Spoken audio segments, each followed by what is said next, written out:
You probably checked the time or glanced at a calendar at some point in just the last hour without thinking twice about it, and you'll likely do it again within the next few minutes without even noticing. That kind of constant, effortless access to time is genuinely new in the story of our species. For most of human history, there was no clock, no calendar, and no simple way to answer the question, how long has it actually been? And yet the evidence suggests ancient humans were already trying to solve exactly that problem, tens of thousands of years earlier than most people would ever guess. Modern life is saturated with time-tracking tools, phones, clocks, calendars, all constantly, effortlessly telling you exactly where you are in a day, a month, or a year. It's easy to forget that none of this existed for the overwhelming majority of human history.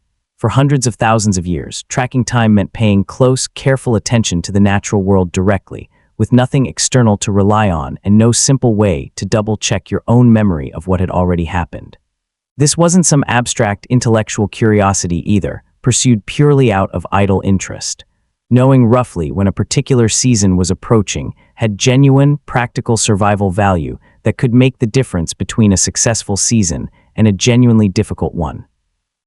Certain plants only produced fruit during specific windows of the year, sometimes lasting just a few short weeks. Certain migratory animals passed through particular regions on a roughly predictable seasonal schedule, appearing and then vanishing again for months at a time.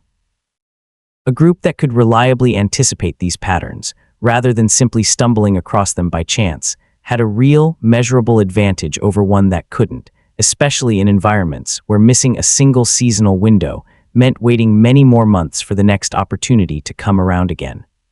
One of the most striking pieces of physical evidence for early time tracking is a small object called the Ishango bone, discovered in the Democratic Republic of Congo and dated to roughly 20,000 years ago, making it far older than writing, agriculture, or anything resembling a modern civilization.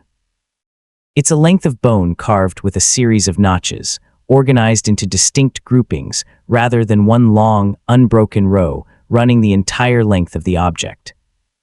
Researcher Alexander Marshack proposed in the 1970s that these groupings weren't random at all, and that the specific pattern closely matched the number of days in a lunar cycle, suggesting the bone may have functioned as a genuine physical calendar rather than a simple tally of unrelated objects like animals hunted or goods traded. The Ishango bone isn't the only artifact like this either. An even older object, known as the Lebombo bone, was discovered in a mountain range on the border of South Africa and Eswatini, and has been dated to somewhere around 43,000 years ago, making it dramatically older than the Ishango find. It similarly features a series of notches carved along its length, and some researchers have proposed a similar interpretation, that it may represent an early lunar tracking system rather than a random or purely decorative pattern. If that reading holds up, it would push the origins of deliberate time tracking back even further into the deep human past than the Ishango bone alone suggests. The moon makes a particularly compelling early timekeeping candidate for one very practical reason. It's the most obvious, visible, reliably repeating natural cycle available to anyone simply looking up at the night sky. A full lunar cycle takes roughly 29.5 days to complete, and unlike more subtle seasonal shifts in temperature or plant growth, the moon's changing shape is immediately, unmistakably visible every single night without requiring any specialized tools or extended, careful observation over multiple seasons to even begin noticing the underlying pattern. Marshack extended this same basic argument to certain prehistoric cave paintings as well, including some found at Lascaux in France, among the most famous and extensively studied cave art sites in the world. He proposed that specific sequences of dots and marks placed alongside painted animals might represent a similar kind of lunar tracking, potentially recording seasonal timing information relevant to when particular animals were expected to appear, migrate, or become huntable in that specific location. This remains a genuinely debated interpretation rather than settled fact, and it's one of several competing explanations researchers have proposed over the years for exactly what those specific marks were actually meant to represent, if anything at all beyond decoration. This kind of informal lunar tracking isn't purely a relic of the ancient past either, something confined entirely to artifacts and cave walls.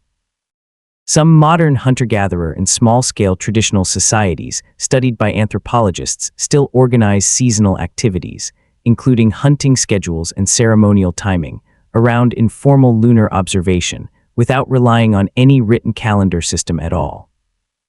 That real, observable, present-day practice offers a useful, grounded parallel for how a similar system plausibly could have functioned tens of thousands of years earlier, long before anyone had any way of writing anything down permanently, let alone building a formal instrument for the job.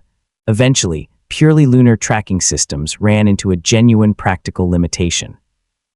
A lunar cycle doesn't divide evenly into a full solar year, the actual cycle that governs seasonal changes in temperature, plant growth, and agricultural timing that later societies increasingly depended on directly.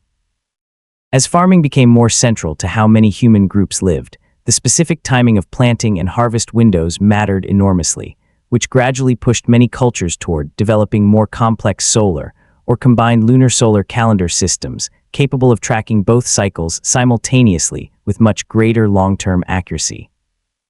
Structures like Stonehenge in England, built roughly 5,000 years ago, offer a genuinely concrete, physical example of this shift toward solar tracking in action.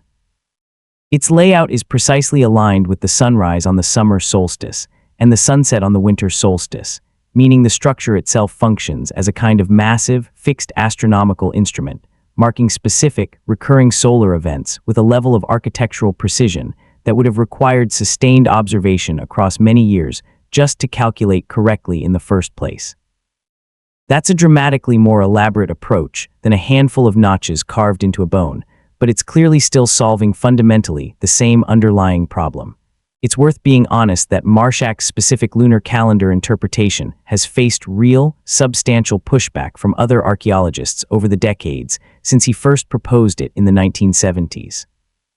Critics argue the notch groupings on objects like the Ishango bone could just as easily represent simple counting or basic tallying of objects, kills, trade goods, or even a rudimentary mathematical exercise, entirely unrelated to tracking time in any deliberate astronomical sense at all. Without any accompanying written explanation from the actual people who made these objects, and with no way to directly ask them what they intended, it remains genuinely difficult to prove definitively which interpretation is correct, and reasonable, well-informed researchers continue to disagree about it today, sometimes quite sharply. Whichever specific interpretation eventually turns out to be correct, the underlying impulse behind it feels remarkably familiar. Humans have apparently been trying to track, measure, and predict the passage of time for an extraordinarily long stretch of our history, likely long before anyone had formal language sophisticated enough to fully explain why it mattered so much to them in the first place. The version of that same impulse you experience today, glancing at a phone, marking a date on a calendar, silently counting down to some specific future moment, is something closer to a straight, unbroken line reaching back tens of thousands of years, not a modern habit invented from nothing over the last few centuries. The tools have changed almost completely. The underlying need to know where you stand in time apparently hasn't changed much at all. Every time you check today's date without a second thought, you're quietly continuing one of the oldest documented habits your species has ever developed, carried forward through completely different tools across an almost unimaginable stretch of time. That's exactly the kind of hidden thread this channel exists to dig up. If you want more of these, subscribe, and I'll see you in the next one.